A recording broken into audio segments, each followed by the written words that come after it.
delighted to be here with Todd Nicolet, who I've known for many years, who's the Vice Provost for Digital and Lifelong Learning at UNC Chapel Hill. So, Todd, welcome, and Thank you. Glad to be here. And can you talk with me about what that means at UNC Chapel Hill as the Vice Provost of Digital Learning? Right. So what we've been doing at UNC is providing some strategies, some coordination, some service around helping units across campus figure out how they can extend their learning and how we can have online, flexible, non-traditional academic programs across campus and provide some of the guidance and support around doing that. So that's the focus of what the unit has really been all about, and giving some of the initial tools and strategies around how units can do that. So as a shared services group or as a leadership? Some shared services, administrative, but mostly administrative and guidance with the option and opportunity for some service behind that. And I think that's a big part, even if it's working with vendors or other options in terms of how a program might get the support it needs, is providing some of that guidance. So consulting and then support, so consulting plus, and really meeting the academic stakeholders where they're at, both in their planning phase and their thinking phase. One of the things we've been doing is trying to get in the door early. So we shifted from sort of being a central fee-for-service operation to being a, just talk to us.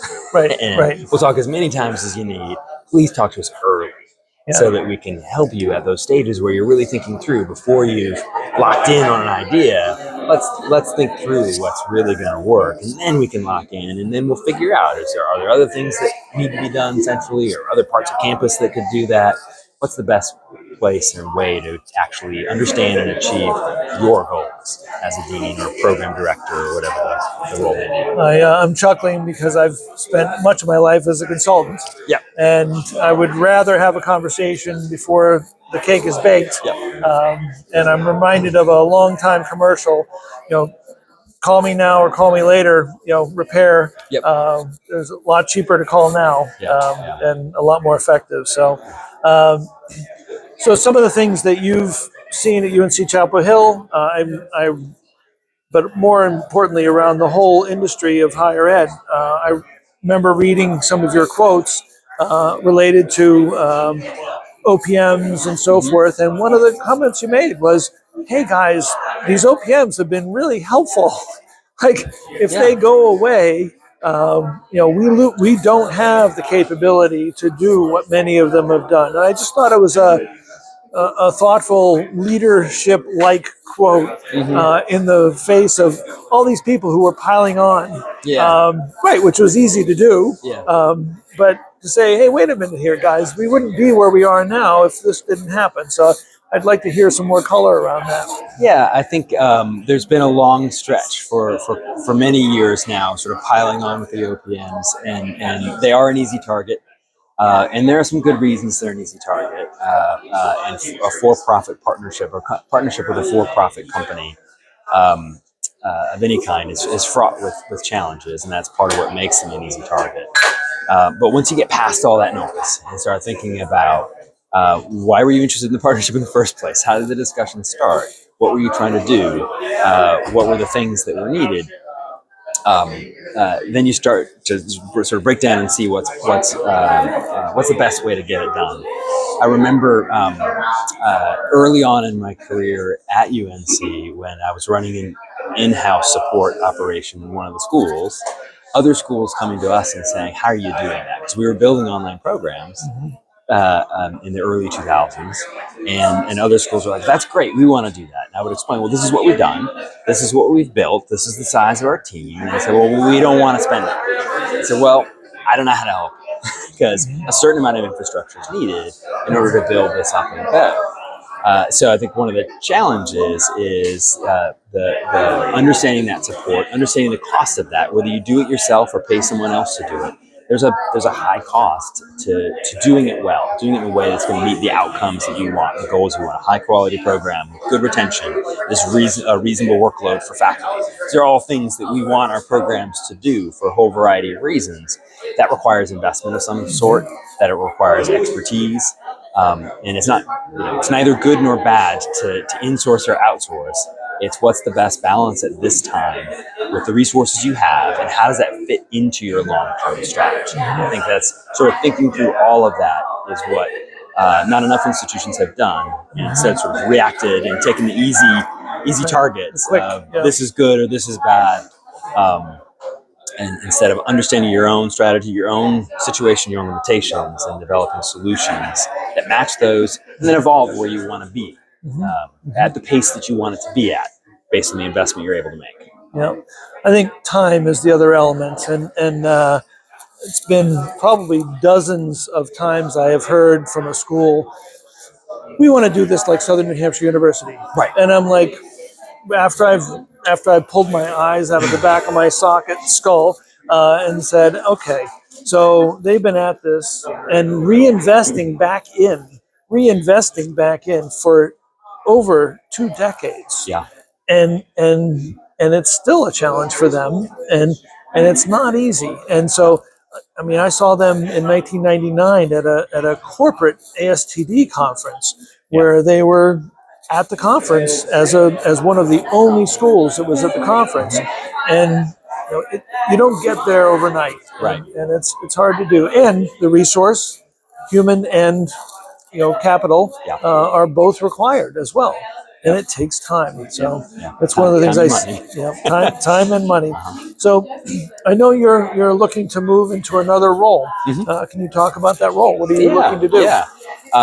I will be pivoting come later this spring, early summer, to work toward helping a different kind of institution, and really focusing on some work that I've been doing for a couple of years with a colleague at Duke, where we've been looking at and doing some research around the challenges that smaller colleges and universities are facing. Since it's now become a common headline, the closures, the mergers, the challenges. How to know when they're facing it. What does that mean? There's debate about what the pace is and how bad it is. There's no question that this is a challenging time. Not just the enrollment cliff, but the challenging demographics, the increased costs, the change in perception and value of higher ed, particularly hard hit for these smaller schools, particularly the private institutions. And we have a lot of them who've been providing pretty amazing experiences for lots of students for decades, and many well over a century, that are now hitting a completely different landscape and don't always have the resources or tools to handle that. So really looking at understanding what is going on and looking at the data and digging through iPads and other sources to understand what's happening, what has been happening, and then to look at, what are the strategies that are out there that work? What are the ones that people are trying that don't work? What are the one-trick ponies that make good headlines but not good strategies? And how do we look at those, that different set, and figure out how that might apply to a specific institution, their mission, their resources, and their very specific context, and their state with their demographics. Because all that matters. All those variables matter.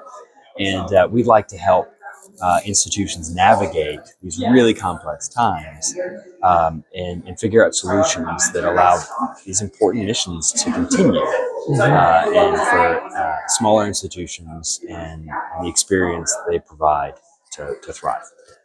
I wrote something about a year ago talking about how the corporate world has very clear procedures and practices around M&A.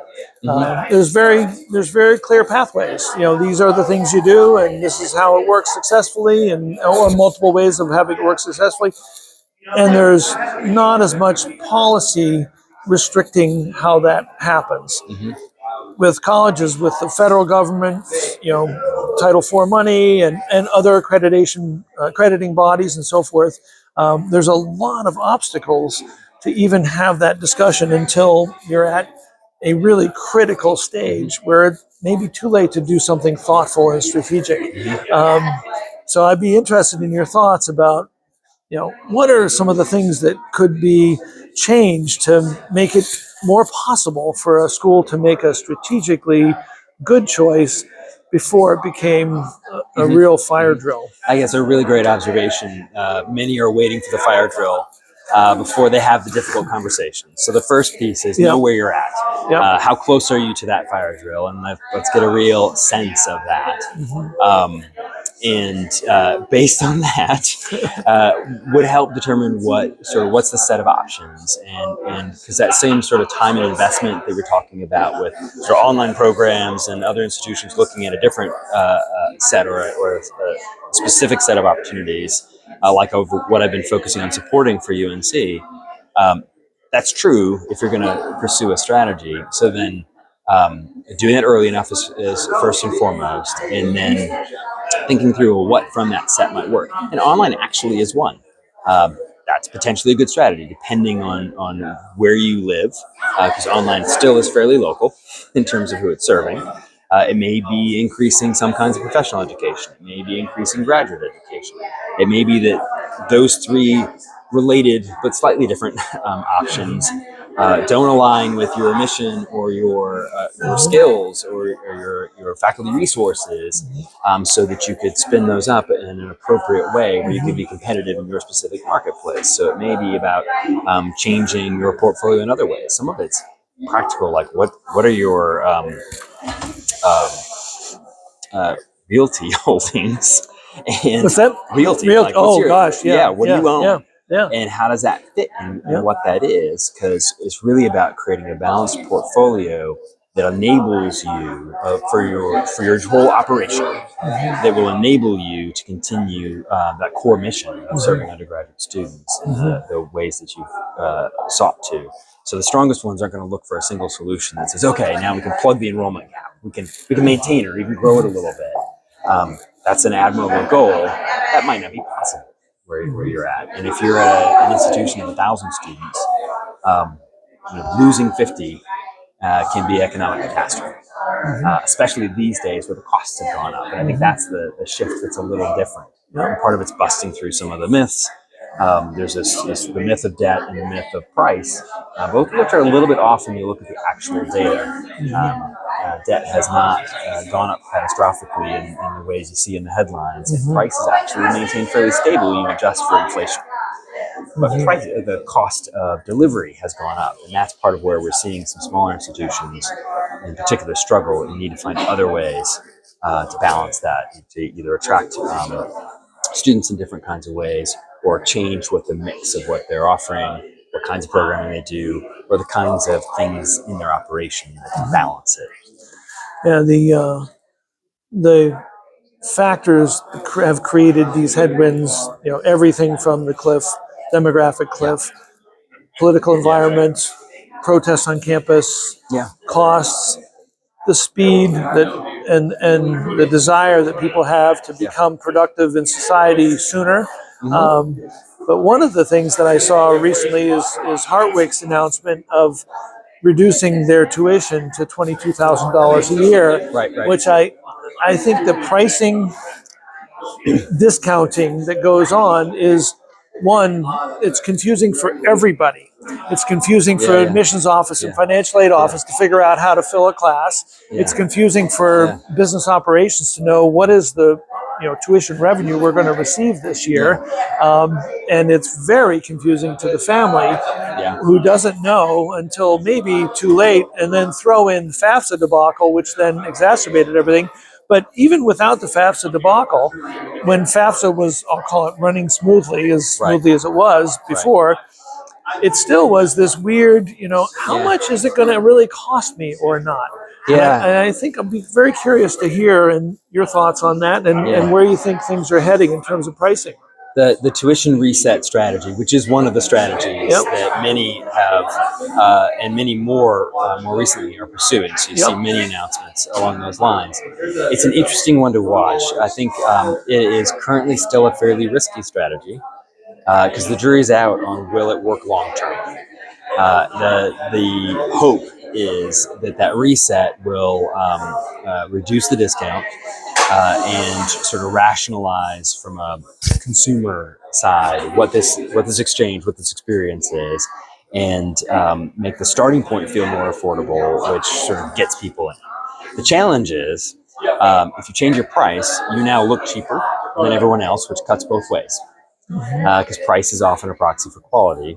And I think one of the challenges is the highest ranked and most like well-known institutional brands, especially in the small college space, have not chosen to do it. And their price continues to go up with inflation by and large.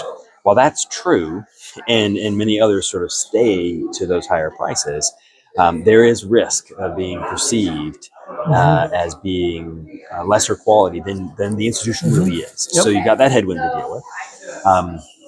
You're not changing the fundamental amount that people pay. So you've got to get through that transition, which is fairly expensive to do all the communication, to do all the resetting of things. So you've got a big investment to make to do it.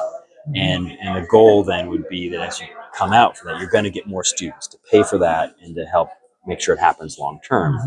And you see early success in the early years. You see some flattening in later years from those that we have enough time to see, did it really change? The decrease in overall student population demographics is hard to tell. Does that sort of flattening equal success? But financially, they're not always calculating that. Sometimes they're calculating an increase that may be hard to achieve and certainly hard to maintain.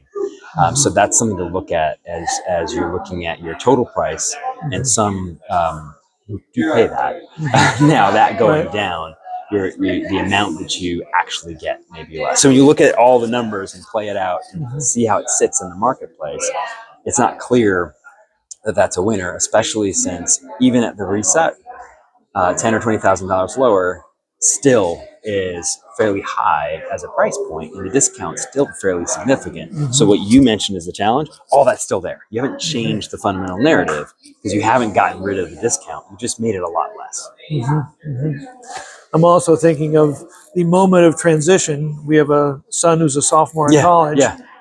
And now this year, it's this. Right. Last year I paid that. Well, but what you'll experience is you pay the same amount. So I just have to do the communications with you. Like, okay, the price is now this, but your scholarship is now this. The discount goes with that. And that's the other challenge, is you're in a marketplace where, as you're recruiting students, it's like, I'm so excited. I'm going to give you a $20,000 scholarship, and that means your total cost is $20,000 because you've done your reset, or a reset typically would be less than. I'm going to give you a $10,000 scholarship, and your total cost now is $20,000. So we've got you there. The school is charging $40 or $50. It comes in and says, I'm going to give you I'm going to give you a $30,000 a year scholarship. Right. That's a really good feeling. Price point can be the same, or even a little bit higher, and that higher priced opportunity, but at a bigger discount. So there's some real emotions that come into play that create some of the risk of the tuition reset. It appears to have worked, at least preliminary, for a number of institutions, but it's something to watch carefully and not jump in too quickly, I think. So smaller schools are definitely, those that are not in that top 100 or so. I'd say top 50. Or top 50. I think you're probably right. I mean, I agree. I know some that are in a little lower than that. 50 to 100. Depending on the size of your endowment. Exactly. And there's very few with a large endowment. Right. The regional comprehensives are the ones that really have gotten my attention, who are under such stress, and they don't have as much, I'll call it, flexibility or nimbleness potential, because they are part of a larger system. But these regional comprehensives are getting cut. Their funding sources are getting cut. They have less control over their tuition sets, and it's one. I think reducing number of programs could be actually healthy for many schools. So that's there's a term that I've used with some of the states we've worked with that is just frustrating me. It's a term I learned when I was really young called sharing. And I just think there's a great opportunity for more sharing. That if we're doing online programs, that okay, maybe only one school in the system offers this program, and no one else, and they just share. Any thoughts on can sharing work? Yes, and I think so. So versions of sharing. I think there are a lot of different versions of sharing. So, because another solution is sort of sharing your back end systems. Yeah, That can be a there's great a way lot to of achieve cost savings. Yeah. We have high profile institutions that have been, the Claremont schools have been doing this for Right, decades. right, High profile, right, and it's a great success model, right, and right. a brilliant thing that they put in place in some ways. Well, I'm sure it was controversial when it was put in place, but thinking about that as one of the sharing models, I think is something that more institutions need to look at. Maybe don't call it a merger, call it sharing. Even though sometimes that gets called a merger. And then looking at the program side and the offering side, are there ways to do that? Yes, I've long been saying we spend too much time competing with each other when we're not really competing with each other. Right. And we think that the same student is seriously considering your institution and my institution. And actually they're not. And even when they are, sometimes they're looking for best fit. And it turns out they really should be going to your institution because that's a stronger fit. If we found ways to collaborate, do better sharing, I think we'd send clearer messages to students. We'd serve more overall at cheaper cost, which would, particularly for the regional comprehensive institutions, would be critical and a game changer for possible long-term sustainability. Because that's the next. We're already seeing that in the round of closures and mergers. It was the sort of privates getting a lot of the press first, but now that's picking up in terms of who's getting a lot of the notice, and it's one of the key strategies. But getting past the territory, getting past the politics, but all kinds of politics in that. It's really hard because of the limitations. Sometimes that's exactly why it's even harder to do, because the central controls from the system or the legislatures often they have strong opinions about some of that and aren't sure that's going to work or are concerned how that's going to play out and put some of the roadblocks in place. We're up in the Adirondacks in New York, and SUNY Plattsburgh is bringing in a community college into the campus, and I'm one extremely hopeful that it works, whatever it ends up being.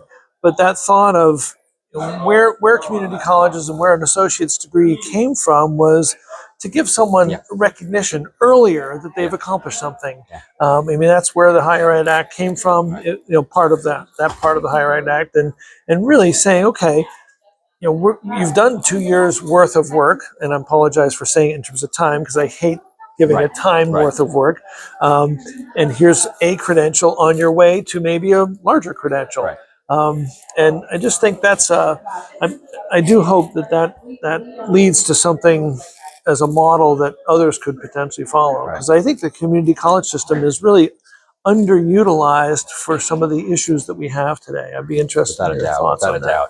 I think there are lots of opportunities for pathways. We're seeing some good examples. Lots of states are doing what we're doing in North Carolina with the early college opportunities, and lots of people are taking advantage of that.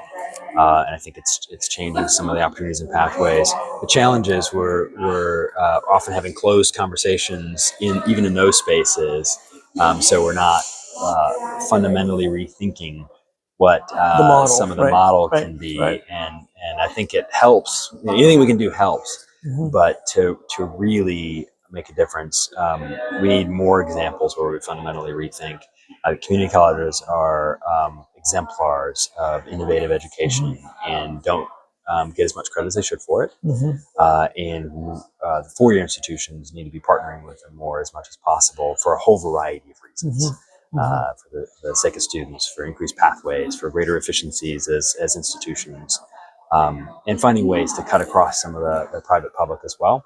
And then perhaps using that as an entry point to also start talking about credit a little bit differently.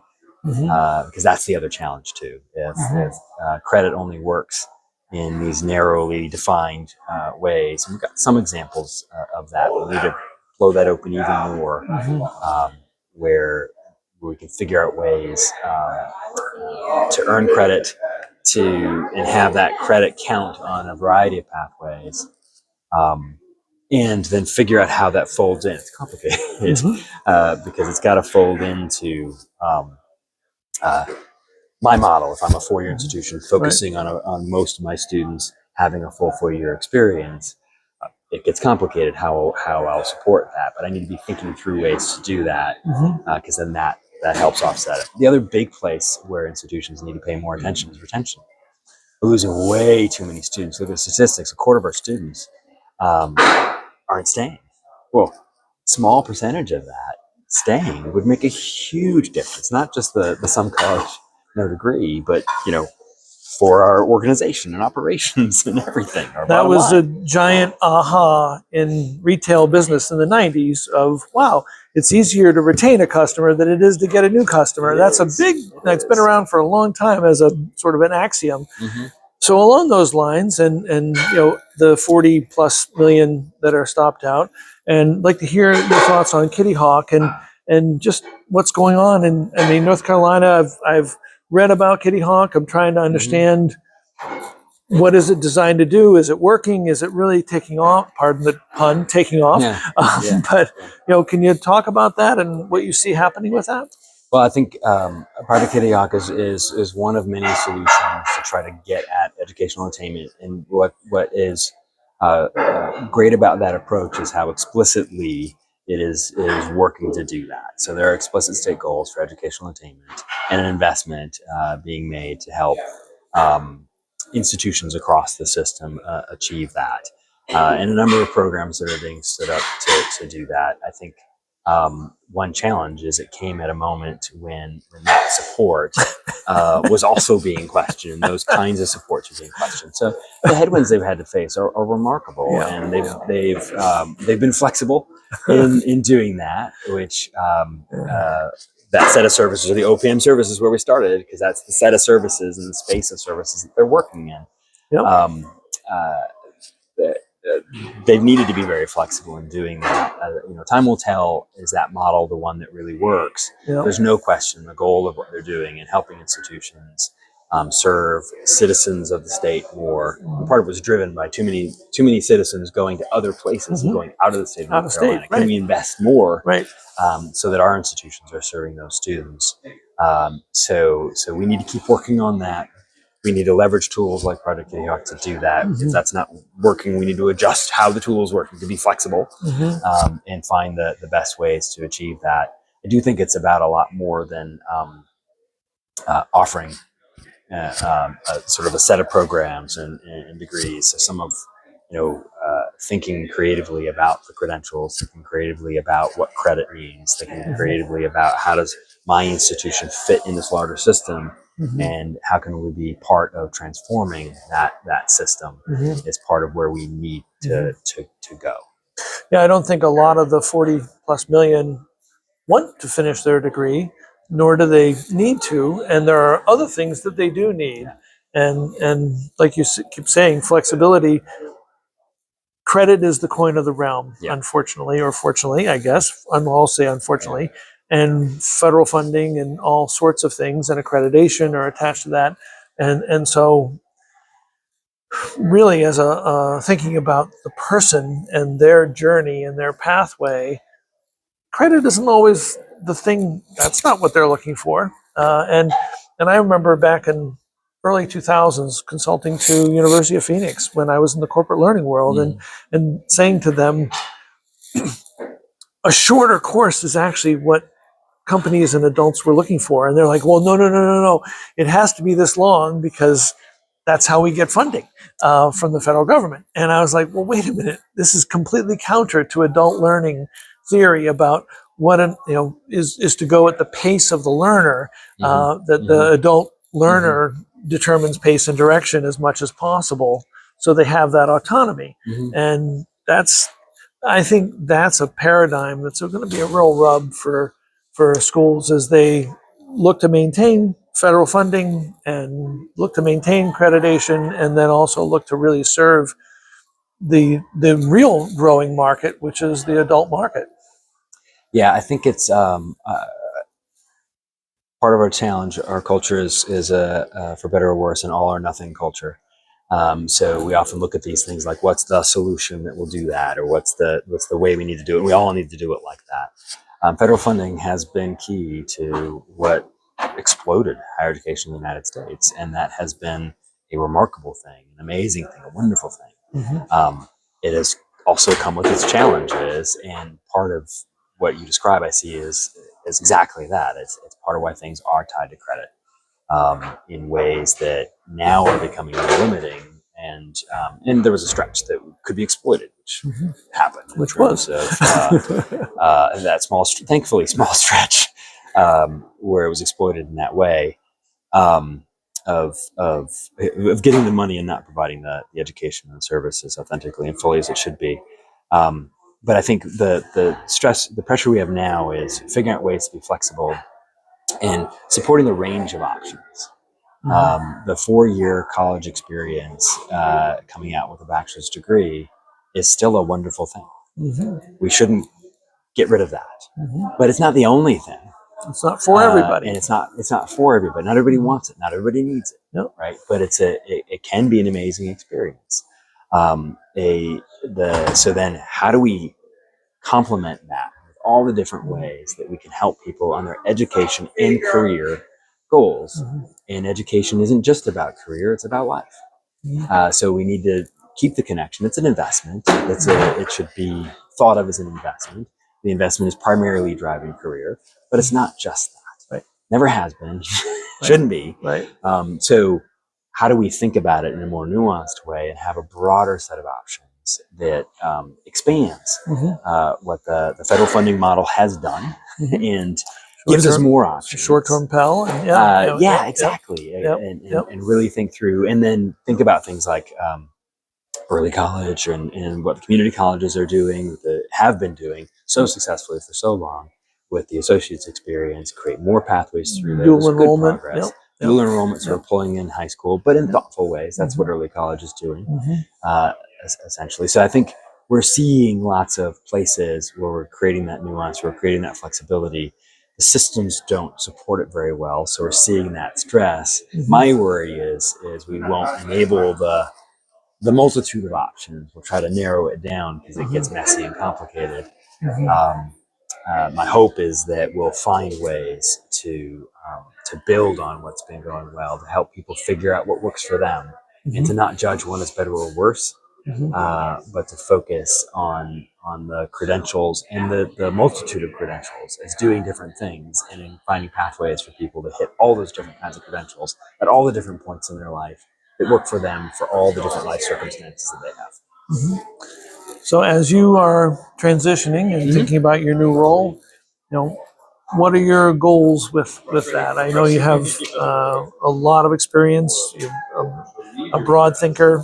What are you trying to make happen in the world with that? Yeah, my goal is to help as many institutions as possible navigate one of the most challenging times I think higher ed, certainly higher ed in the United States, arguably has ever experienced, and certainly since World War II, if not at all.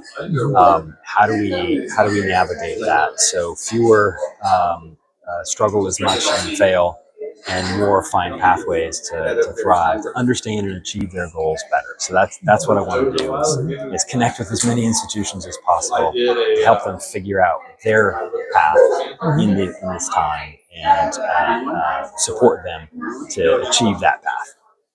Serve more students. We need to serve more students. Well, thanks very much, Todd. Appreciate it. Thank you. It's been great.